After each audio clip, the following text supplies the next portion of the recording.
welcome to this episode of Breaking Bread, created by LockedIn, where we meet at the table and have meaningful conversations with those who've been affected by the justice system and are active in justice reform. I'm your host, Dee Marie, and our very special guest today is Johnny Howe. Johnny, thank you so much for coming on. Why don't you introduce yourself and tell us a little bit about how you grew up and then how you got caught up in criminal behavior. Perfect. Thank you. First off, thank you for allowing me to be here. Thank you for the invitation, the opportunity. So my name is Johnny Howe.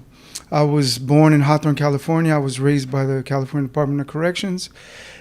Started at a young age, just involved in criminal behavior, gangs and drugs, and got to the age of 17, and I was with some buddies of mine, and we went into a liquor store, and we did what we thought was going to be a beer run, where you run in, steal some beer, run out. So we did that part, and the store clerk had chased us and tackled the guy that I was with. And I put the beer in the car, I looked around, and the store clerk was on top of the guy that I was with. And I pulled out a gun, and I shot, and I murdered this man for $27.96 of alcohol. And at that time in my life, I said, you know what, that's just what I do. I'm a gang member, I'm a criminal. And at that time in my life, I was more concerned about what my homeboys thought of me than this man's life. And, you know, I'm embarrassed to say that now. And as I went back and I looked, not to make excuses, but to kind of look at the causative factors and things that contributed to those decisions. You know, I look at my childhood, and my mother suffered from alcoholism and depression. At about the age of 5, I go out to use the restroom, and she tells me, you know, the reason I had you was to keep your dad around. So as I grow up, I'm thinking like, man, you're a failure. Like, you know, you messed up, and you couldn't do that right. And I have this internal conversation of not being good enough. And then at 13, she tells me, I know you're gangbanging, I know you're selling drugs, just don't get caught. So there's a part of me that was excited, like, oh, I get to do whatever I want at 13. Yeah. But the bigger part of me was like, she just gave up on you. Like, you're worthless. So I looked for validation, and what I did was I found it in gangbanging. I could have went to school and got good grades, but that took too much work. I could have joined sports and practiced, but that took time. So I took the easy way out, and I decided to start making choices that were super cowardly and selfish. And it led to me being incarcerated at the age of 17 with a 20 to life sentence. Now, you said that you were raised by the CDCR. So did you go and were you in juvie as well, too? Yeah, so I went at 17. I was in juvenile hall. I ended up going to the California Youth Authority at about 18 years old. And then when I turned 25, or actually a little bit before, I was sent to the California Department of Corrections prison. So here you are, 17, in a big prison. You got 20-year life. Are you still caught up in criminal behavior inside prison? What are you doing? Oh, yeah, even more so. You know, because I was concerned with fitting in, with belonging. I didn't want to be an outcast. I didn't want to be a victim, basically. So I victimized other people. I made choices that I made choices that were illegal. Continued to live the criminal behavior probably for the first 20 years that I was in prison.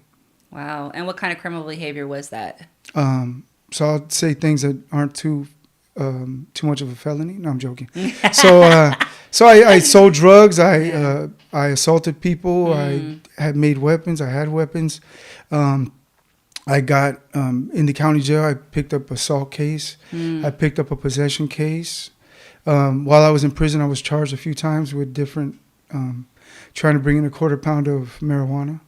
Wasn't my best move. And so I was continuing to live as a criminal probably the first 20 years that I was in prison. And how long were you in prison for? I spent 28 years in prison. 28 years. Yeah. And when did you get out? I got out February 13th, 2018. 2018. A little over 3 years ago. Okay. So what was life like now out of prison, 28 years in prison? I mean, formative years basically in prison. Now you're out in society. What was life like? Was it hard to get a job? Did the world just completely change on you? What was it like? So it was a little fearful at first. So my wife picking me up after I got out, the last time I drove in a car, we had flipped over which was the day of the crime.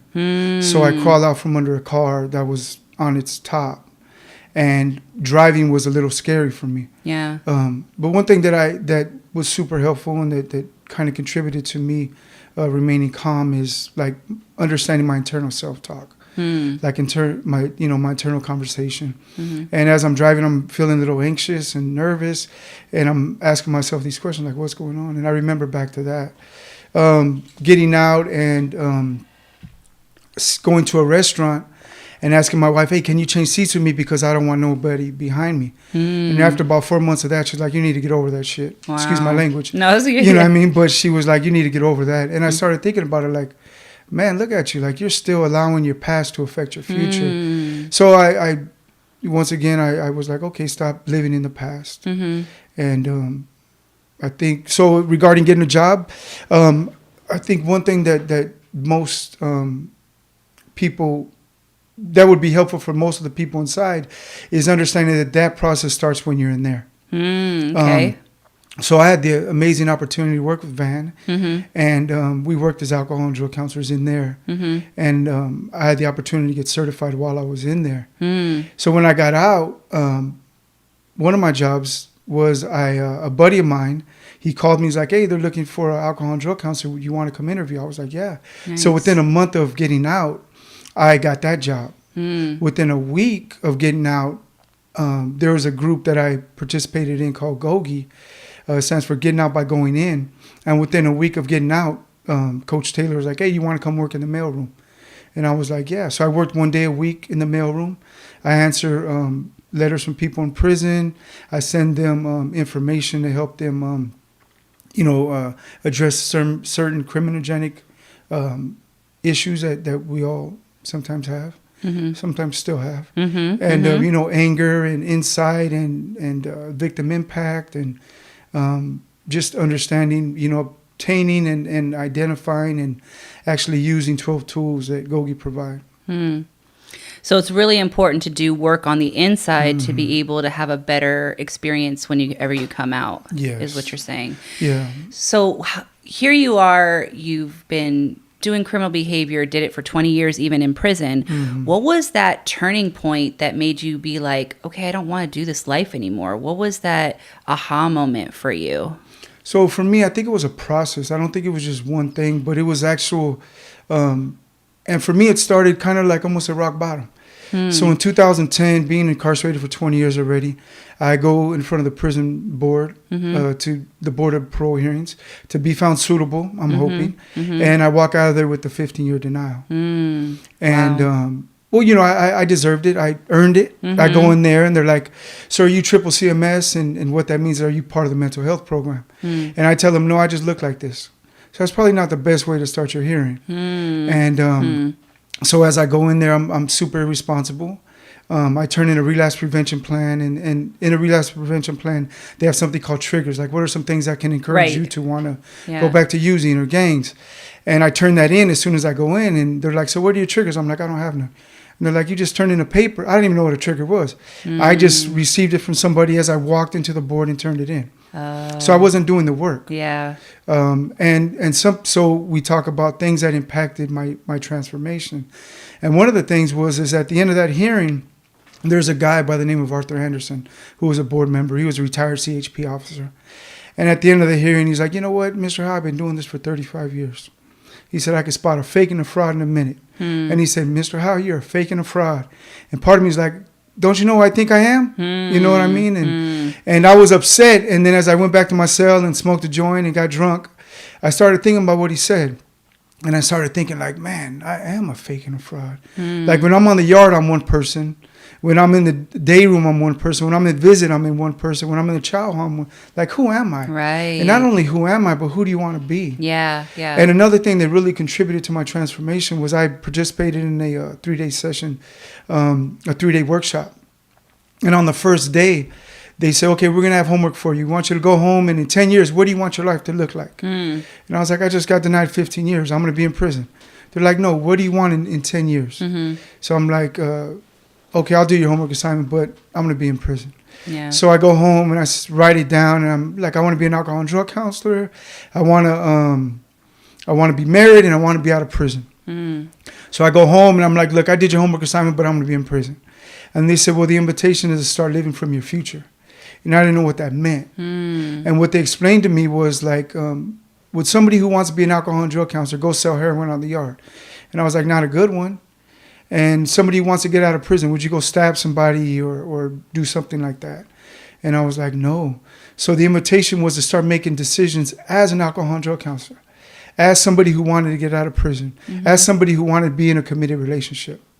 So for me, that really helped transform my life. And the other thing that really contributed, like two more things. So one thing was in 2010, this lady walks in by the name of Coach Taylor into the gym. It's about 100 people there, and I was like, started to get involved in groups and stuff. And what happened was, she's like, if you want to be free, be of service to your community. And I didn't know what it meant, but I wrote it down. And I started getting more involved in Gogi, and I started facilitating groups, and I started learning and helping others learn how to use these tools in their life.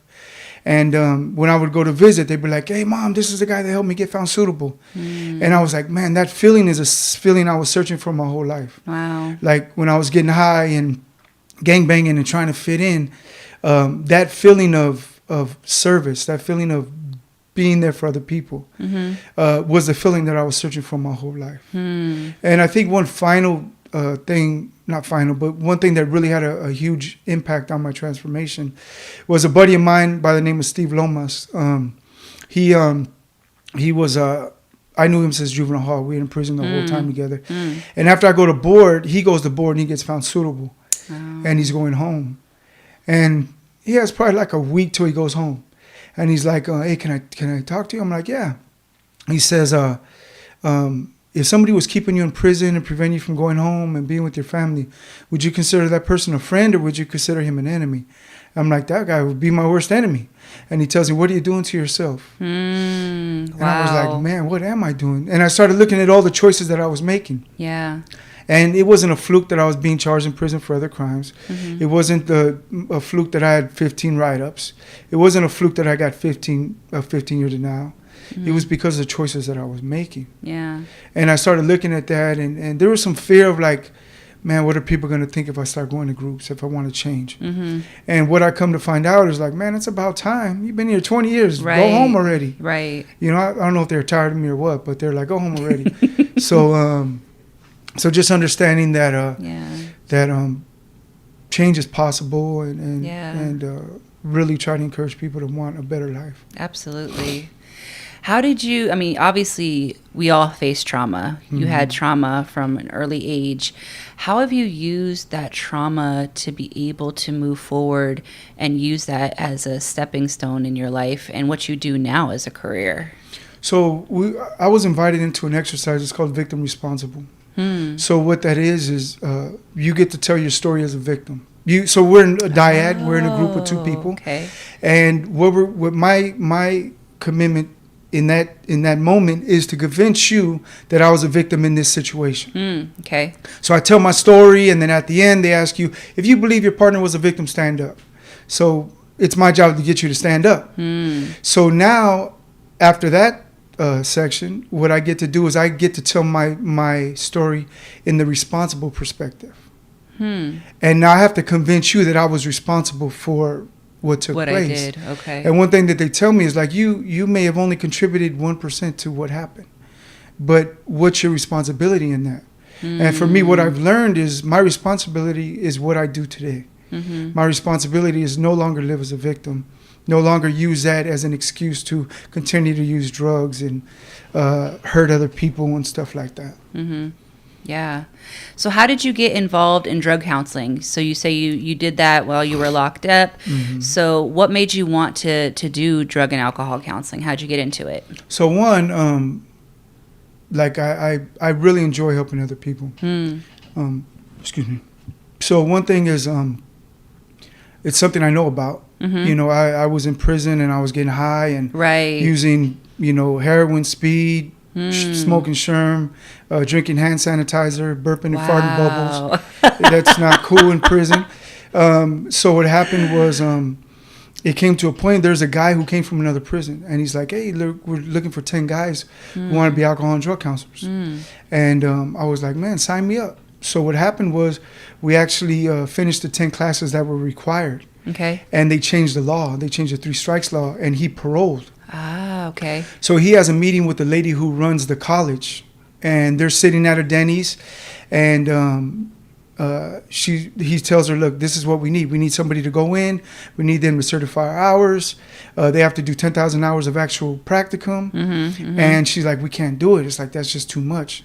So there's a guy sitting in the booth next to him and was like, hey, look, I just happen to be a certified alcohol and drug counselor. Here's my card. I'll go in and certify them guys. Wow. So he comes in, and the first time he comes in, he's like, you know what? This has the fingerprints of God.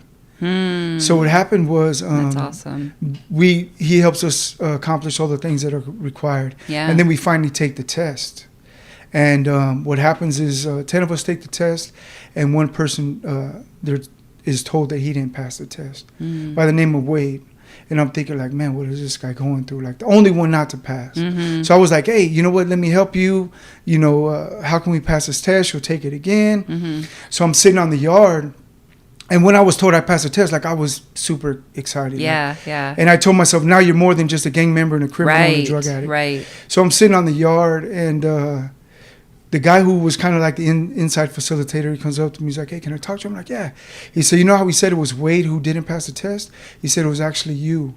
Oh, wow. Yeah. So I was like, no way. So I'm having this internal conversation of, I told you, and then you should have just stayed in your lane. So I go back to the cell, and I'm outside, and, you know, I kind of wear my feelings on my sleeve. Right. And this guy by the name of Curtis, an old Christian man, comes up, and he's like, hey, when you get into the cell, get on your knees and thank God for what you have. So I was like, man, I don't really want to do that, but I need to. You know, because God sent him for a reason. Yeah. So I get in there, and I'm like, man, God, thank you for this. And, you know, I appreciate the opportunity. And they're like, look, we're going to let you take the test again. And part of me is like, nah, if that's what it feels like to fail, like I'm good. Like I'm cool just getting out in prison. Right. I was comfortable with that because I knew what to expect. Right. So I ended up taking the test again.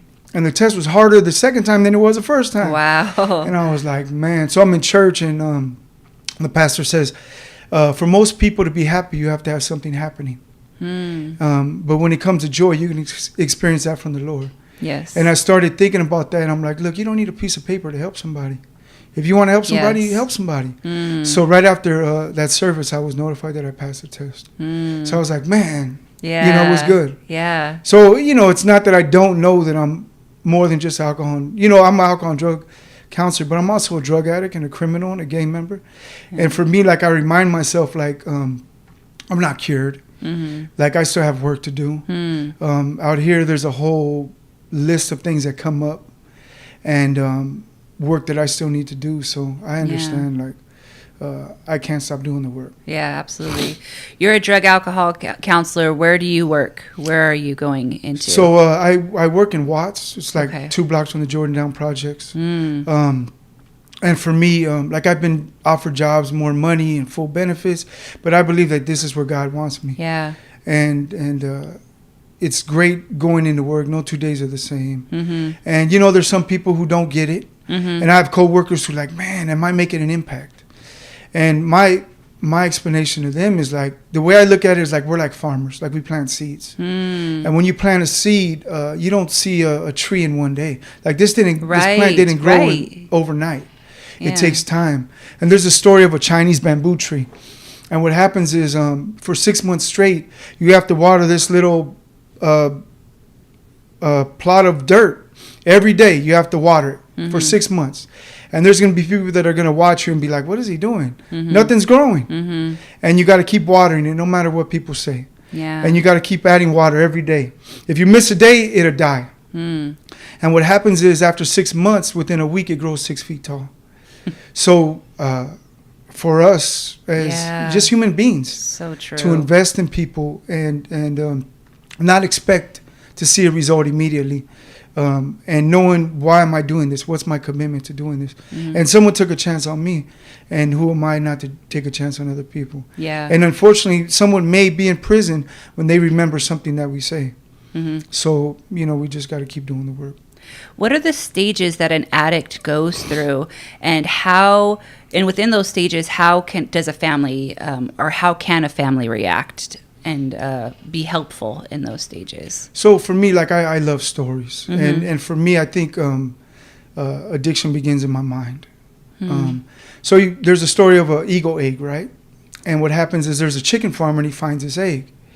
And what he does is he puts it into the with the rest of the chicken eggs, and they all hatch. And what happens is the eagle starts clucking and acting like a chicken, and walks around and clucks and pecks the ground just like a chicken. And one day they're out there and they look up in the air and they see eagles. And the little eagle's like, man, those birds are amazing. But the chickens tell him, nah, you're not one of them. You're one of us. So you just cluck and act like a chicken. That's all you can do. And what happens is that eagle believes that, and it never flies. It never soars. And in life, sometimes we're told something. Or sometimes I'll tell myself something. Right. And I believe it, and I give myself a life sentence. And I mean more than just what the court gives me. Right. And I tell myself something that becomes a reality for me. And I never fly. And part of that is like I get in a situation where, so one thing that I've learned is that drugs and alcohol, criminal behavior, because there's addiction to more than just alcohol and drugs. Right, yes. Food and crime and gangs, and there's so many addictions. Yeah. And one thing that I've learned is like I use those things as coping skills. So when I experienced fear or frustration or hurt or anything, what I do is I go use, so then I don't have to feel it no more. Right. But what happens is once I'm sober, it's still there. So what I do is I go get high again, and it becomes a habit. And what happens is in CGA there's something called the addiction cycle, and it talks about obsession, compulsion, and progression. So obsession is I have a thought, and I use this myself as an addict in prison. And what happened was I was like, man, I want to get high for free. I want to get high every day. I don't want to have to chase. I don't want to have to. So what happens is I have somebody, I'm thinking, okay, what can I do? I can have this person bring me an ounce of weed a month. So once they bring an ounce of weed, what do I do next? So I plot it all out. And what happens is I have this woman bring me an ounce of weed a month. And what happens is she brings it the first month. I make the money so she can do it again. And then next thing you know, I act on it. So that's a compulsion stage. And what happens after that is she starts doing it every month. And it becomes a habit. But 1 ounce a month isn't enough. So after about 4 months, I start having to bring a quarter pound of weed. And then it comes to a point where like, that's not enough. And in the 12 steps, they say 1 is too many, 1,000 is never enough. Yeah. And, I'm not going to say like I don't get tempted to smoke weed, and I'll smell weed out here and I feel like Pepe Le Pew and I'll start floating. Like, what the heck is going on here? So for me, understanding like, okay, it's just, it's a thought, and thoughts don't have to dictate my life no more. So, yeah. So, should a family immediately hold the addict responsible, or should they be patient and go through it with them? Yeah, so patience to me is a form of enabling. If you're not willing to draw a line in the sand, then they're going to keep finding ways. You're going to keep loaning them money, hoping they'll change. To manipulate you and people stuff. Don't change by you loaning them money to get drugs. At least that's my experience. And I think one thing too is, so I've also been certified as an interventionist.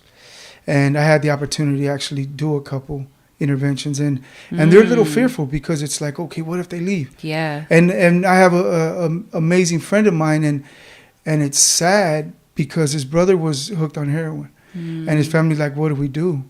And what happened was they drew a line in the sand, and their son made a choice, which led to his overdose. Wow. And that's like a tricky situation. Does the family feel guilt when that comes to that stage? Well, I'm sure they do. Yeah. I'm sure they do. But I think if you look at your commitment and what was your purpose of doing what you did, and people are going to get high no matter what, until they get to a point of wanting to change.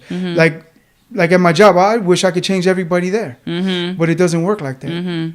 Hopefully we could say something. Hopefully we can encourage them, and kind of goes back to the story of like a baby elephant.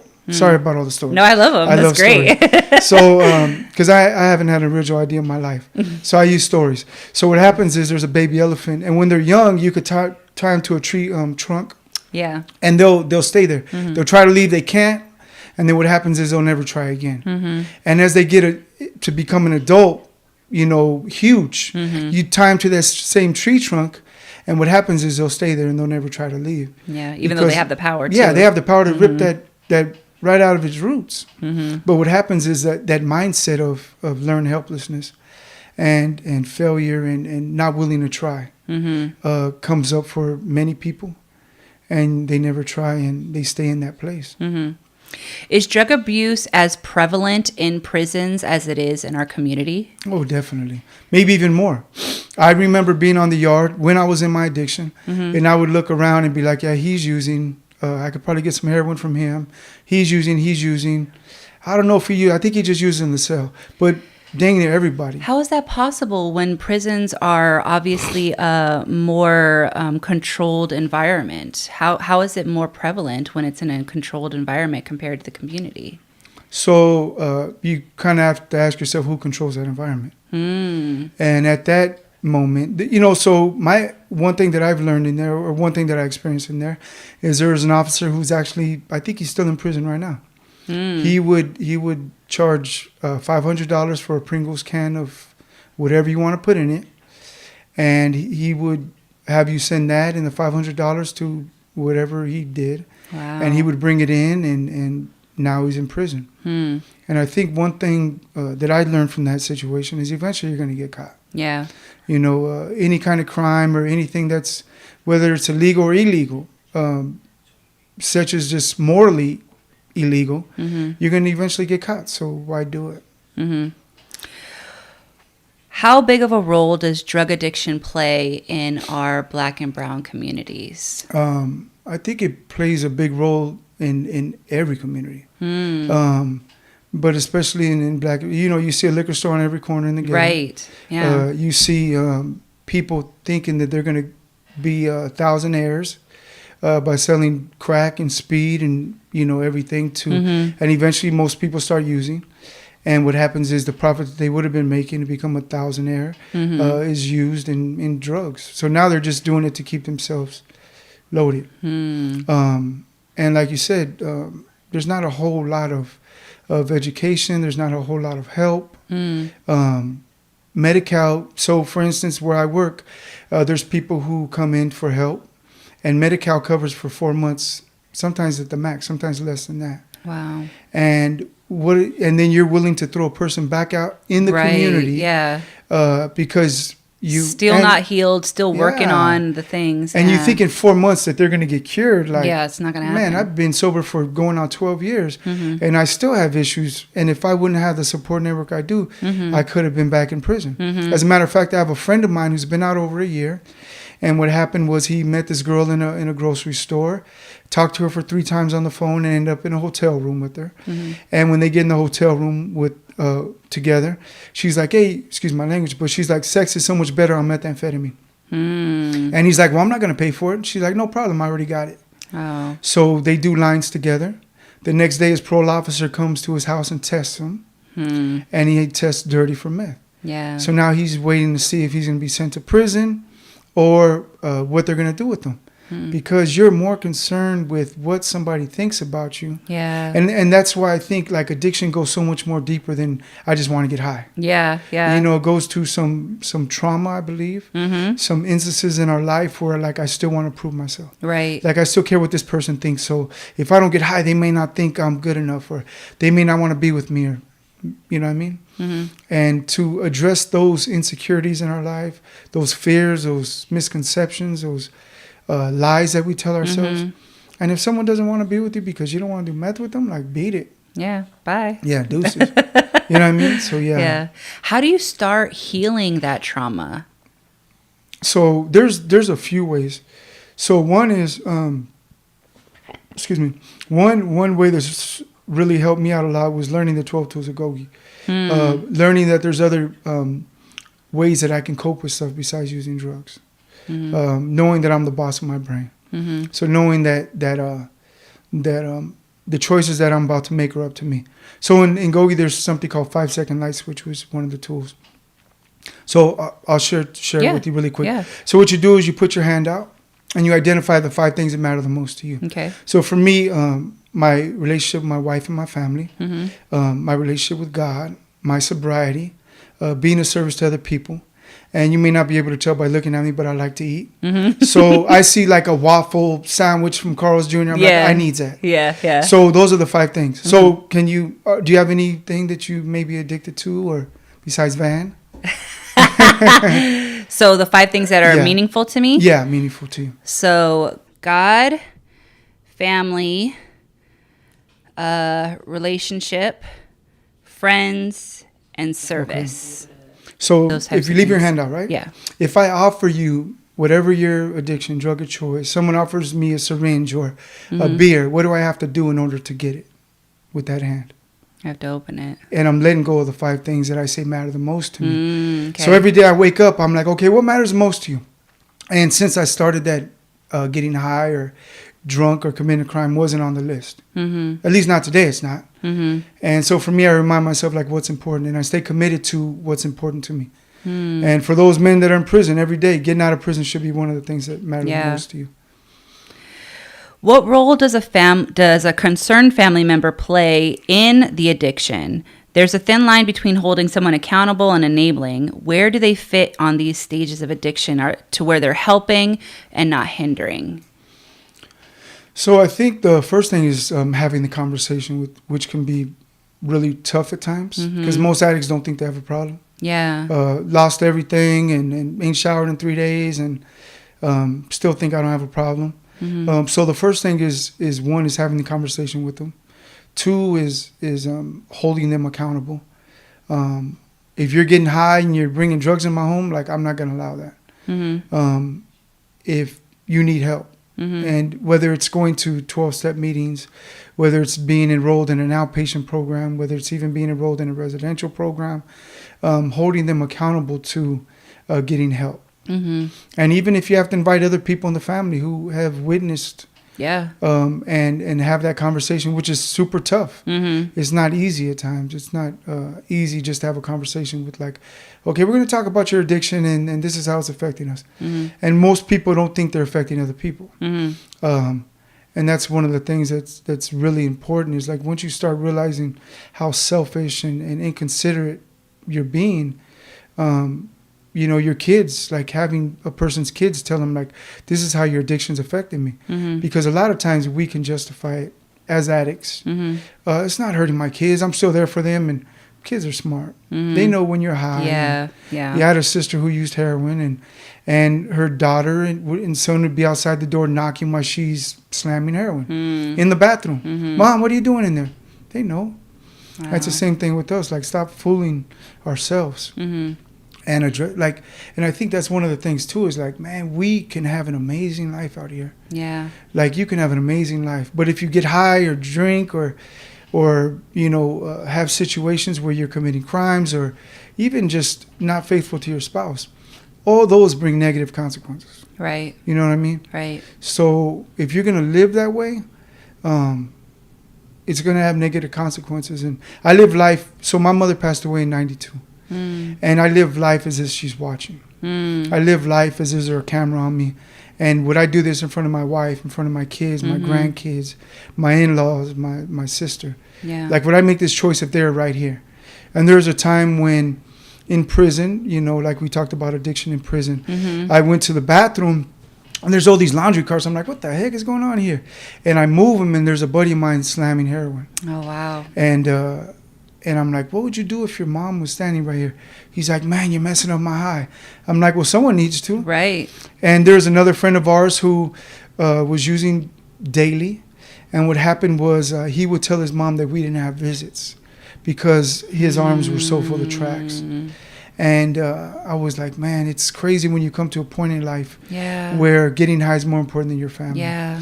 And, you know, it came to a point where there was a time in our life where I was like, okay, the governor said the only way a lifer is going to parole is in a pine box. So I made choices to where I was never getting out. Yeah. And then people started getting out. And I was like, okay, I need to transform. I need to change. I need help. But there were some people who were still doing what they were doing. And I told one of my buddies, like, man, you know what? In the beginning, it was fun. Like, you know, everyone's doing it. We're never getting out, whatever. But now it came to a point where it's sad. Yeah. Where you're not willing to be responsible for your life. And you're not willing to take reins of your life and be like, look, enough is enough. Let me get out of prison and have a life.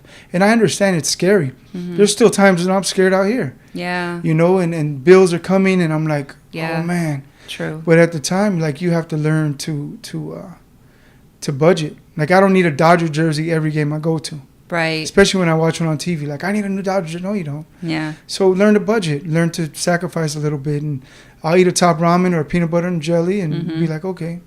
What were some of the hardest things to learn when you first got out of prison? So one thing was relationships. You know, I was married in prison. And so my wife's family didn't know we were married when I was in prison. Oh, okay. So they were kind of like, you know, why? So my wife's first husband was murdered. And when my daughter and her family found out, they're like, he did to somebody what somebody did to us, which was stole somebody's life. And I get that. Like, that's true. That's what I actually did. Yeah. And so what happened was when I got out, she was like, okay, I'm going to introduce you to the family. What do you think? I'm like, I'm excited. Like, excited. They don't really like you. And I said, well, I have an opportunity to change somebody's perspective. Yeah. And so what happened was when I met them, they're a little standoffish. And with time, they're like, man, we love you. And call me granddad and, you know, dad and stepdad. And it's just an awesome opportunity to see that sometimes my daughter and son will answer my call and not answer my wife's. Can you call your kids? They don't answer my phone call. But understanding that you know, it takes time. And I'll be honest, like, I don't want my daughter or son dating somebody in prison. That's not my first choice. But staying committed to my marriage, staying committed to my recovery, staying committed to God, and understanding that all those things will come. Yeah. It's just a matter of time. Yeah. And I can't give up because I don't have my way. Yeah. Like, I want somebody who's going to question who their daughter or who their mom is with. Like, that's the kind of person that I want in my life. So that was one thing. Regarding relationships, like, I felt it was my job to, like, I thought I'd get out and my wife was always going to be happy. It doesn't work like that. For some reason, women sometimes want to be sad. I don't get it. I'm like, why are you crying? She's like, I'm happy. Like, people don't cry when they're happy. What is that about? Or sometimes they just want to experience, you know, sadness or frustration. And I used to believe it was my job to make her happy. And it's not my job to make her happy. It's my job to love her and walk alongside of her and support her and just be there for her when she wants to be there for her. Another, I think, struggle has been time management. I don't like walk 5 minutes to a group like I did in prison. Right. I got to drive. There's a real thing out here called road rage. Yeah, serious. And, you know, I had an awesome experience probably about a month ago. I cut somebody off and they're honking for like probably a minute straight. And he's flipping me off and I'm thinking like, okay, does this guy know who I am or who I think I am at least? And he pulls up alongside of me and he's like, pull over. And I'm like, okay, let's pull over.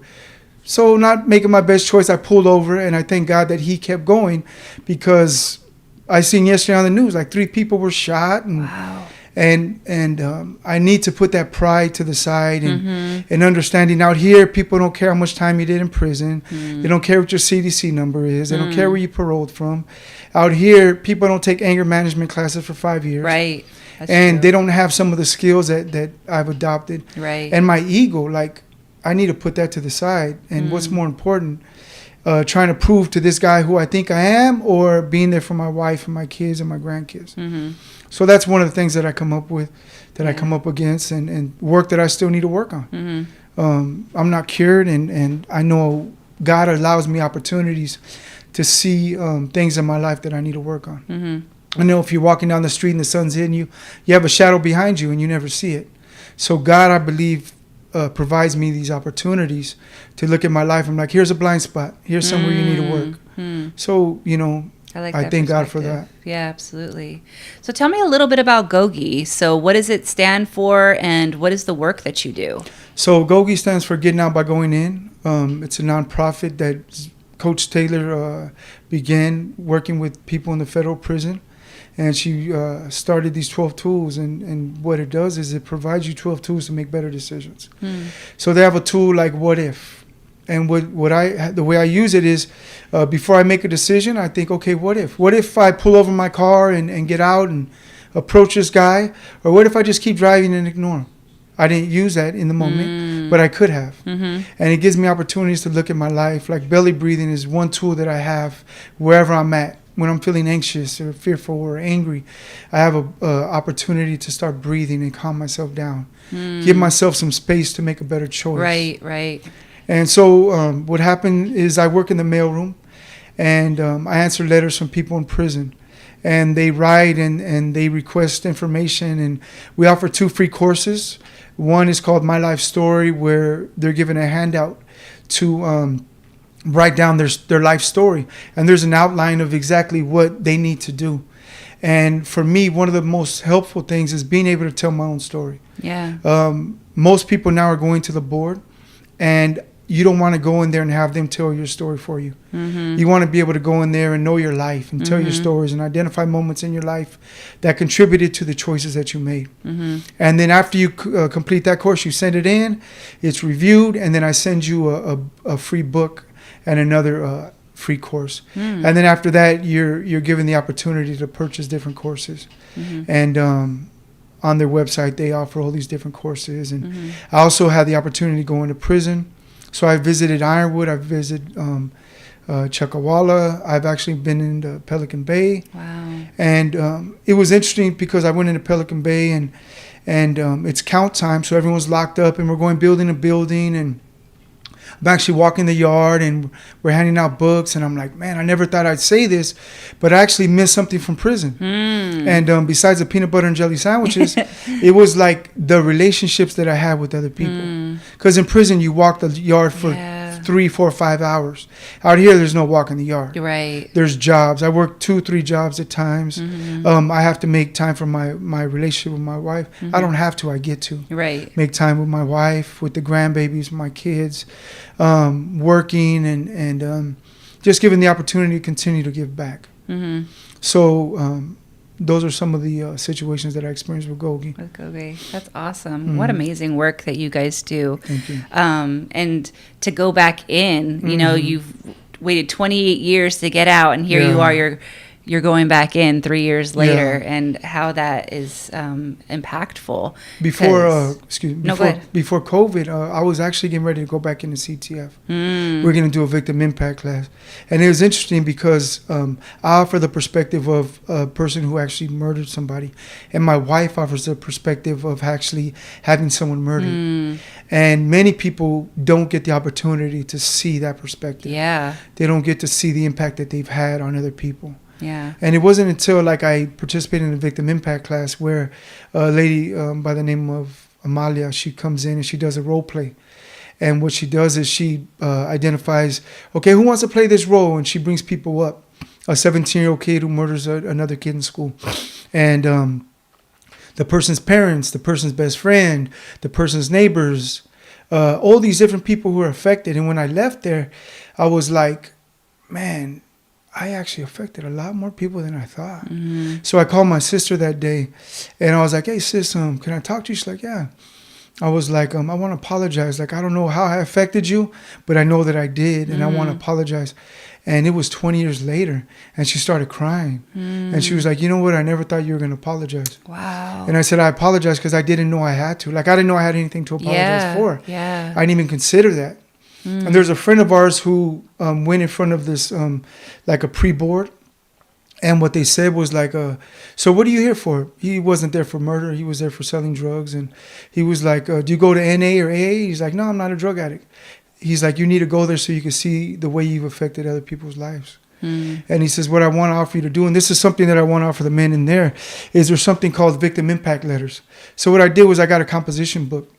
And I started thinking about all the people's life that I've impacted. So I would commit a page at least to each thing. So being a gang member, in my environment, there was people who seen me as a gang member. And what happened was they're like, I want to be like him. And there's people who probably still in prison today because they followed the path that I led. I committed my crime in Temecula, which isn't far. Like when I was driving up here, I was thinking about that. Yeah. And there's people who left L.A. and Orange County and San Diego to get away from all that violence. That morning they woke up to learn that somebody was murdered in their community. Yeah. And how are those people affected? What about the little kids who couldn't go outside? Who are their mom's like, no, you can't go out because it's too dangerous out there. As a criminal in prison, I sold drugs to people in prison. How many people rent was affected by them having to save money for their husband's or boyfriend's habit? How many kids didn't get shoes because I had the money coming to me? Yeah. How many people were addicted when it came to violence? And I told people like, hey, let's go. We're going to go get involved in this riot. How many people are still in prison because of that behavior or because of that write-up? You know, the people, the ambulance who had to come and pick up the man that I shot. The doctor who had to pronounce him dead and tell his family. All those people are affected by the choices that I made. Maybe the people that seen his body as it was rolled in, the other nurses in the room, the doctor, like who do they talk to? Because I had an impact on their life, whether I wanted to admit it or not. So I started a composition book, and it was a book of all the people that I've impacted.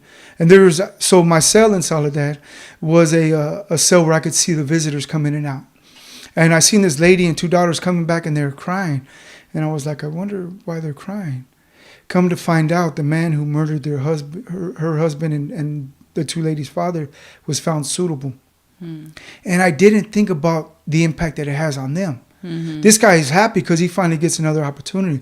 But the man that we murdered doesn't get an opportunity. Yeah. And what fear does that cause this family? Do they think, oh, they're going to come out and get me? Or, you know, just the different ways that people are impacted. So the invitation for the men inside is like, really take a look at that. My invitation is to pray about it, meditate on it, and continue to look at the lives that you're impacting and be responsible and tell that story to the board.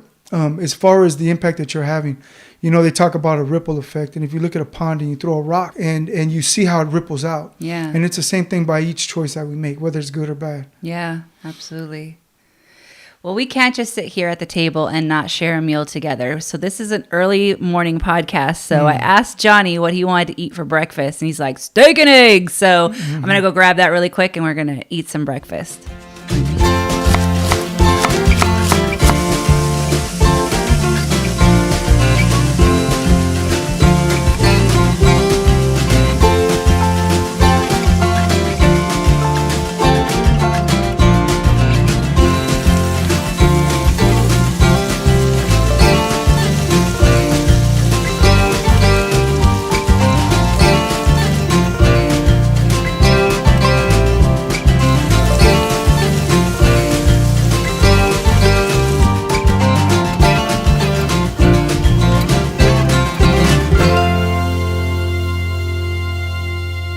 All right, Johnny, so I made you a dry rubbed thin steak with shredded potatoes and over easy eggs. So go ahead and try it and let me know what you think. Oh, just by the smell, I can tell it's going to be good. It does smell good. I'm a little new at using a fork and a knife, but we'll get it.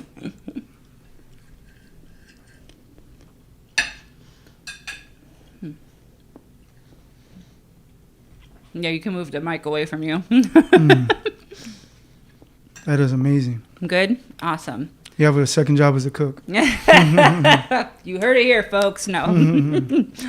So, Johnny, before we get our grub on and we get to eat our breakfast, are there any last words that you want to leave our audience with? So, one, I have a buddy of mine, a few buddies of mine in there in prison who are still making choices that don't lead to being found suitable. And my experience is that sometimes I'm more concerned about what other people think that are in there than my family who's outside. Because I've done it myself. So just want them to consider getting out as a possibility. Yeah. It takes work, but the work that you do is so worth it. Being in there, I remember sneaking out of my cell, don't ask me how. And I would go to the yard and I'd pick up a paper of heroin, and then I would sneak into the kitchen, pick up some weed, and then I'd go to someone's cell and pick up some alcohol, and then I'd sneak back in my cell. And I would tell myself, man, you're doing all of this to get high. Like, why not do all of this to get out? And it came to a point in my life where I changed the direction of where I wanted to go. And not only did I want a better life, but I came to a point in my life where I felt I deserved it. And this stake is evident. So just understanding that, we get what we want. Insanity is doing the same thing over and over and expecting a different result. Right. And knowing that we're waiting for you guys out here, and it's a possibility. And life out here is so amazing. And I wish everybody could have this gift. Yeah, absolutely. Thank you so much for coming on, Johnny, and sharing your story and all the work that you're doing with Gogi and down in Watts, which is like a crazy area. But, you being able to go in and do that work is so meaningful and so impactful for people, who have been given up on, basically. And you're saying, no, I'm not giving up on you. And that's amazing work that you're doing. Do you have a website for Gogi, or how can people be able to get in touch with you? Do you have a email, any social media, and what's your website for Gogi? So for Gogi, it's gettingoutbygoingin.org. Okay. And spelled out completely? Yeah. Okay. And for me, no, I don't really have an email. I just do. So it's all through Gogi that people can get through and in touch with you. Yeah. All right. Awesome. Perfect. Thank you so much. Continue the amazing work that you're doing. I wish you all the best. Thank you so much. Yeah. It's an opportunity and privilege to be here. Thank you. Thank you. Thank you so much for joining us on Breaking Bread this episode. Make sure to check out our podcast on YouTube, Anchor, Spotify, and several other platforms. Make sure to leave a comment as well, too, and subscribe so you're notified of the next one that drops. Make sure to visit us at lockedin.info, where you can be able to share your story and find more ways on how you can educate yourself, as well as get involved in how to change the justice system and the world around us. Right now, we're actually currently featuring a story on Leonard Kemp to help get him resentenced, as well as a signature campaign to get more mental health professionals onto the Board of Parole hearings. So check that out to see how you can be able to help make that happen. Also hit the donate button so that you can donate to help Locked In continue the work that it's doing, as well as become a member. You'll be able to get first access on things that get released. I'm your host, Dee Marie. I'll see you next time on Breaking Bread.